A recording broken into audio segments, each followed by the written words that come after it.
반갑습니다. 수학작가 김정현입니다. 오늘 9번째 영상이고요. 1월의 마지막 영상이기도 합니다. 그동안 1단원에 대해서 이제 마무리하는 영상으로서도 제공을 할 텐데, 일단은 9번째 영상으로 촬영을 한다고 했던 단항식과 다항식의 곱셈과 나눗셈을 설명한 다음 전체 1단원의 복습 형태를 갖겠습니다. 그렇게 하면 저의 1월 영상은 마무리가 될 것 같고요. 이후로 2월부터는 또 다른 아마 단원으로 제시가 될지 모르겠습니다. 어떻게 촬영하게 될지는 제가 다음 주 일정이 끝나고서 좀 봐야 될 것 같고요. 일단은 그렇게 진행할 예정에 있습니다. 자, 그러면 일단 여기서 알아야 될 거 한 번 더 짚고 넘어가겠습니다. 단항식에 대해서 우리는 곱셈과 나눗셈을 배웠습니다. 그리고 다항식에 대해서는 덧셈과 뺄셈을 배웠습니다. 그리고 나서 지금은 둘이 결합되어 있는 상태를 가지고 곱셈과 나눗셈을 살펴보게 되는데, 일단은 첫 번째로 알아야 될 거, 상수와 상수를 곱하면 이라는 내용을 갖고, 두 번째로 상수와 다항식을 곱했을 때 어떻게 되는지, 세 번째는 단항식과 다항식을 곱했을 때 어떻게 일어나게 되는지를 살펴보겠습니다. 빨리 살펴볼게요. 일단 가장 먼저 알아야 될 거는 뭐냐면, 예를 들면 이런 거죠. 3 곱하기 3분의 5 라고 하는 값은 우리가 알다시피 5입니다. 이 5가 어떻게 나타났냐 라고 한다면, 5는 이렇게 표현한 거죠. 약분을 해서 곱해가지고 나타난 수 라고 할 수 있습니다. 그리고 나서 이제 두 번째가 말씀드렸던 상수와 다항식인데, 예를 들겠습니다. 5에 3a 더하기 4b라고 해보면, 왼쪽에는 곱의 형태라고 했었을 때 곱을 기준으로 왼쪽에는 상수고요, 오른쪽에는 다항식입니다. 이 둘을 곱해야 돼요. 곱하려면 어떻게 해야 되느냐, 그러면 이렇게 보시면 됩니다. 여기서 이해하는 내용은 뭐냐면, 3a 더하기 4b라는 이 다항식이 5개가 있고 더한다라는 뜻을 갖고 있습니다. 다시 한번 써보겠습니다. 이 식이 5개가 있는 것이고, 이 5개를 가지고 모두 더한 형태, 각각을 더해서 나타난 형태다라고 해석할 수가 있습니다. 그러면 이 3a가 몇 개가 되겠느냐라고 봤더니 5개고요. 4b도 몇 개인지를 봐야 되는데 이 또한 5개입니다. 그러면 우리가 이것을 3a가 5개 있다라고 할 수 있고, 4b도 5개 있다라고 할 수 있으며, 이를 더한 것이다 라고 볼 수 있는 거죠. 왜냐하면 모든 기호는 다 더하기로 구성되어 있었죠. 그러면 2월을 계산해 보니까 15a 더하기 20b가 됩니다. 이런 형태. 하지만 이 형태에서 우리가 알아야 될 게 하나가 있다면 이런 겁니다. 일반적인 형태도 그러면 성립을 하겠죠. 그런 부분에서는 이러한 이제 식을 세울 수가 있겠습니다. k라는 상수가 있고요. ax 더하기 by라고 하겠습니다. 이때 x, y는 문자고요. 잠시만요. 문자이고, a하고 b하고 k는 상수입니다. 물론 이제 a, b는 정확하게 x, y에 대한 각각의 개수입니다. 그랬을 때 이거를 계산해 보면 상수는 상수끼리를 곱했고요, 또 상수는 상수끼리 곱해서 이런 형태로서 우리는 결과를 얻습니다. a하고 k를 곱해서 b하고 k하고 곱한 다음에 각각 x, y 이렇게 쓰게 되면 결과값이 되는데, x, y에 대해서는 이 a하고 b에 대해서는 이렇게 곱했다라는 식을 많이 보셨을 겁니다. 이것을 우리는 분배 법칙이라고도 부르기도 하죠. 분배 법칙. 우리가 이제 연산을 하다 보면은 세 가지가 있습니다. 세 가지 법칙을 따르게 되는데, 첫 번째는 교환 법칙이고, 두 번째는 결합 법칙이며, 세 번째는 분배 법칙입니다. 이 세 가지는 여러분이 중학교 3학년 때까지 그대로 가실 거고요. 이후로도 고등학교 1, 2, 3학년 때도 이 내용은 등장합니다. 수학과를 가신다면 이 내용은 계속해서 등장하니까 참고해 주시길 바랍니다. 다음으로 세 번째를 보겠습니다. 세 번째 형태는 다항식과 다항식입니다. 근데 이 다항식과 다항식을 계산하려고 보면 좀 어렵습니다. 근데 이 과정은 중학교 3학년의 내용이지만 그래도 이번에 조금 더 여러분이 배우신다라고 생각을 하시고 접근을 해보시면 어떨까 생각을 해서 준비를 해봤습니다. 자, 일단 이렇게 해보겠습니다. a 더하기 b, x 더하기 y 이 둘을 곱한다 라고 하겠습니다. 곱하면 어떻게 되겠느냐 라고 했을 때 우리는 생각을 해볼 필요가 있습니다. a 더하기 b라는 가로가 있고 x 더하기 y라는 세로가 있습니다. 이 형태를 어떻게 본 거냐라고 한다면 가로와 세로를 곱한다라고 했죠. 이는 직사각형에서 가로와 세로를 곱한 넓이입니다. 그러면 계산을 한번 해본다라고 했을 때 이렇게 네모가 있다라고 했고 a 더하기 b를 여기에 그리고 x 더하기 y를 여기에 두겠습니다. 근데 이렇게 둘이 곱하면 어떻게 일어나는지 우리는 몰라요. 모르니까 구분을 줘보자라는 겁니다. 여기서 구분을 저는 이렇게 줘볼까 합니다. 이렇게. 그러면 한쪽은 a라는 변의 길이가 되고 한쪽은 b라는 변의 길이가 될 거고 여기는 x, 여기는 y라고 의미를 한번 부여하겠습니다. 그러면 각각에 대해서 우리는 넓이를 계산할 수 있게 되는 형태가 되겠죠. 이를 우리는 여기 부분부터 보면 a 곱하기 x이고요. 여기 부분은 b 곱하기 x이며 밑에는 a 곱하기 y, 여기는 b 곱하기 y가 될 겁니다. 이거를 모두 합한 결과겠죠. 그래서 우리는 a 곱하기 x, a 곱하기 y, b 곱하기 x, b 곱하기 y 그럼 이거 그냥 다 쓸게요. 그냥 ax, ay, bx, by인데 문자 묶을게요. 그러면 이렇게 되겠죠. ay 더하기 by 뭔가 보이신다면 묶어볼게요. 형태를 묶어보면 a 더하기 b의 x이고요. a 더하기 b의 y입니다.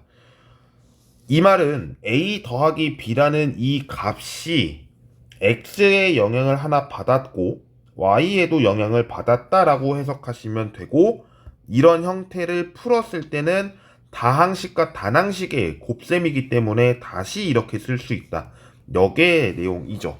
그렇게 해서 우리가 단항식과 다항식을 계산을 할 적에 곱셈, 나눗셈을 계산하는 내용은 이런 형태를 띈다 라는 것까지 여러분들 살펴볼 수가 있습니다.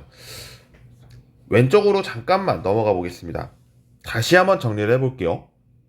우리는 그동안 수와 수의 계산만을 통해서 더하기, 빼기, 곱하기, 나누기를 계산했습니다.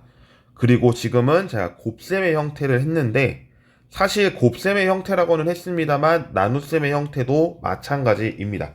다만 상수와 다항식이거나 다항식과 상수에서 나눗셈의 기호를 두고 바꿨을 때 결과는 당연히 달라질 수밖에 없습니다. 수와 수를 나눴을 때도 달라지는 결과처럼 식에서도 달라지는 것은 분명합니다.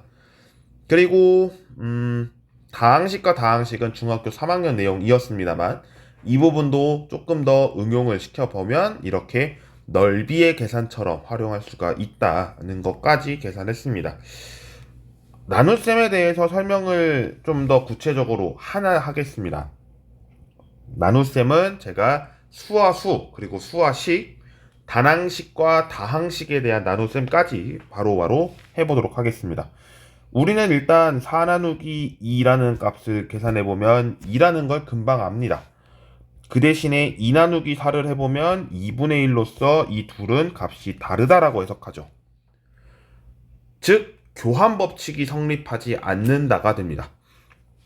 그리고 나서 다섯 번째 5 나누기 3a 더하기 4b라고 해보겠습니다. 그러면 이 내용은 똑같이 우리는 나눗셈의 기호를 곱하기로 바꾸기 때문에 곱하기로 바꿨을 때는 이런 형태가 되겠죠. 그래서 우리는 3a 더하기 4b분의 5가 됩니다. 근데 이거를 바꿔서 계산을 해보면 3a 더하기 4b를 곱하기 5분의 1한 것으로써 5분의 3a 더하기 5분의 4b가 된다는 것까지를 알기 때문에 이 둘은 역시 다른 값이 됩니다. 그러면 여섯 번째를 마지막으로 확인해보죠. 3x 제곱 y 나누기 5xy 더하기 9라고 해보겠습니다. 그러면 나누기는 우리가 곱하기로서 이야기를 하기 때문에 5xy 더하기 9분의 3x 제곱 y가 될 것입니다. 물론 여기서 약분이 일어날까요를 물어보면 나지 않습니다. 이 항이 모두 다 항식이기 때문에 여기서 나눌 수는 없습니다. 다만 5xy 더하기 9 나누기 3x 제곱 y를 계산해 보면 3x 제곱 y를 분모에 있고 5xy 더하기 9를 분자에 두게 되죠. 그랬을 때 하나씩 찢을 수 있습니다. 이렇게 찢으면 약분이 하나씩은 일어나요. xy가 공통이었기 때문에 3x분의 5가 하나 나올 것이고요. 여기서는 상수가 없어지기 때문에 3이 없어지겠죠. x제곱 y분의 3으로써 답이 도출이 되고 이 둘은 같지 않음을 알 수가 있습니다. 이렇게 해서 다항식, 단항식에서의 곱셈과 나눗셈을 설명드렸고 이제 복습하는 내용을 구두로 설명을 해보도록 하겠습니다. 제가 쓸까 했는데 쓰지 않고 설명을 해볼게요. 가장 먼저 첫 번째, 우리는 유리수에 대해서 배웠습니다. 쓰는 게 낫겠네요. 죄송합니다. 번복합니다. 자, 첫 번째 배웠던 거 유리수를 배웠습니다. 이 유리수에서는 우리가 소수라고 개념을 붙였을 때 소수라고 한다면 유한소수와 무한소수로 나뉘었고 무한소수는 순한소수와 순환하지 않는 소수를 배웠습니다. 그리고 우리는 이 라인에 대해서 여기까지를 유리수라고 했고요. 이 부분은 제가 언급하진 않았습니다만 중학교 3학년에 가셔서 배우시게 될 내용입니다. 이렇게 해서 배웠고 두 번째 영상에서 살펴본 것이 이제 소수에서 유한소수를 갖게 되는 판정법이라고 해서 분모의 소인수가 2 또는 5만 갖고 있어야 이제 유한소수를 만들 수 있고 2 또는 5를 제외한 나머지 하나의 소인수가 들어가 있으면 순환소수입니다. 유리수는 순환하지 않는 소수를 만들 수 없는 점까지 말씀을 드렸습니다. 세 번째 영상부터 네 번째 영상까지 지수법칙에 대한 이야기를 배웠습니다. 지수법칙 첫 번째, 곱했을 때 지수끼리는 더한다를 배웠고 괄호에 있는 내용으로서 우리는 이것을 지수끼리 곱한다라고 배웠습니다. 세 번째가 나눗셈에 대한 내용이었는데요. 이 나눗셈에 대해서는 m과 n이 크기에 따라서 어떻게 이루어지는지를 살펴보았습니다. 빼는 게 있었고 1로 만드는 게 있었고 역수 취급을 해서 나타나는 경우가 있었습니다. 그리고 네 번째가 A의 A, B의 M제곱이라는 거 배웠고 B분의 A의 M제곱이라는 거를 배웠습니다. 이렇게 해서 4번까지를 우리가 다뤄봤고요. 그리고 나서 5번부터였나요? 갑자기 기억이 나진 않는데 그냥 계속해서 일단 말씀을 드릴게요. 그 다음에 배웠던 내용이 단항식에서 곱셈 나눗셈을 배우셨고요. 단항식 곱셈 나눗셈을 배웠을 때는 이제 문자에서도 좀 중요한 현상이 나타났죠. 약분할 수 있으면 약분해야 되고 나누기를 할 때는 반드시 0이 아니다라는 전제 조건이 있어야 한다. 라는 것까지를 설명을 드렸었습니다. 그리고 나서 오늘까지 이렇게 다가온 것이고요. 덧셈과 뺄셈을 할 때 다항식에서는 동류항이라는 중요한 내용이 있었다라는 것까지를 살펴보게 됐습니다. 뒷부분은 쓰진 않고 설명만 드렸는데 여러분께서 이해는 충분히 되셨으리라고 생각합니다. 자, 이렇게 해서 9번째 영상까지를 마무리 졌고 이 영상은 말씀드렸듯이 1월의 마지막 영상이었습니다. 그동안 시청해주신 모든 분들께 진심으로 감사드리고요. 한 달이라는 시간 동안 3일에 한 번씩 업로드가 진행이 됐는데 설날을 제외하고는 이렇게 업로드를 한 거라서 여러분들 그동안 이제 공부를 또 예습을 하시려고 제 영상을 보신 분들도 계실 거고 아니면 복습을 해야겠다라고 해서 들어오신 분들도 계실 거고 혹여나 제 시청자가 지금 좀 놀라운데 학부모님들께서 봐주시는 것인지 학부모님의 자녀분들께서 보시는 것인지 이 부분은 제가 검증하기 좀 어렵습니다만 그래도 제 시청자가 학부모님 분들이 꽤나 계시더라고요. 한 3, 40대 분들이 좀 제 층을 이루고 계신 것 같은데 그분께서 정말 제 영상을 보시고서 시청을 해주시고 공부를 하고 계신다면 정말 깊이 감사드린다는 인사를 전하고 싶습니다. 네, 그러면 오늘 이렇게 1월 영상을 마무리 함께 1단원 내용을 마무리 짓겠습니다. 2월부터는 어떻게 할지는 컨텐츠를 고민하겠고요. 컨텐츠를 잡으면 그 단원에 대해서는 끝까지 완주를 하고 다음 영상에서 또다시 다른 내용으로 또 배울 수 있도록 최선의 노력을 다하겠습니다. 시청해주신 모든 분께 진심으로 감사드리고 오늘 영상 마무리하겠습니다. 고맙습니다.